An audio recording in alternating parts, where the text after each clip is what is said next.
In today's video, I'm going to teach you how to connect Salesforce Authenticator to your Salesforce login in Google Chrome. To get started, open Google Chrome on your computer and go to your Salesforce login page.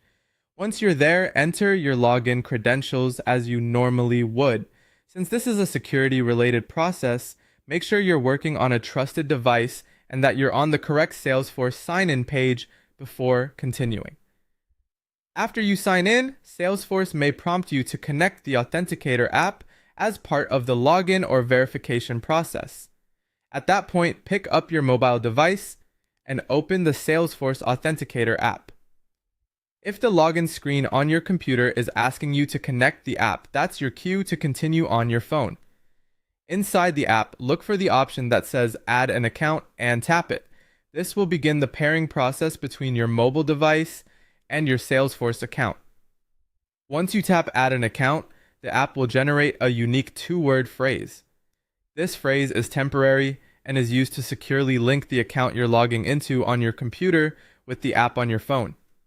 Take a moment to read the phrase carefully and enter it exactly as shown into the verification field in Google Chrome.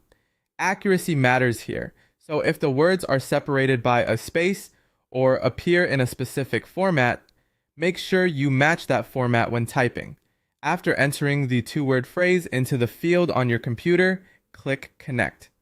This tells Salesforce that you want to pair the browser session with the mobile app you just opened. In most cases, your phone will then display a confirmation prompt related to that connection request. When you see the prompt on your phone, tap Approve. This final approval confirms that you want to link the account and allow Salesforce Authenticator to be used for future verification requests. Once approved, the pairing should complete and your login process can continue. If anything doesn't seem to work right away, double check that the phrase was entered correctly and that you approve the request on the same device where you opened the app. Also make sure your phone is active and able to display the approval request without delay. And that's it. You've successfully connected Salesforce Authenticator to your Salesforce login using Google Chrome, making future sign-ins more secure and convenient.